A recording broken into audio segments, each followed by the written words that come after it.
Sometimes I forget.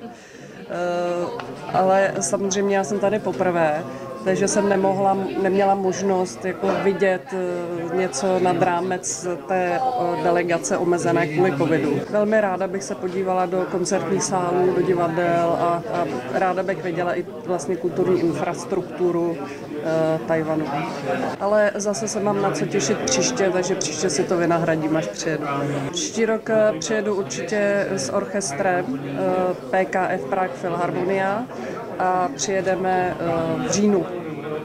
My jsme se k tomu vyjadřovali mnohokrát k tomu incidentu. V zásadě my chceme předávat krásnou hudbu, dělat radost, my neděláme politiku.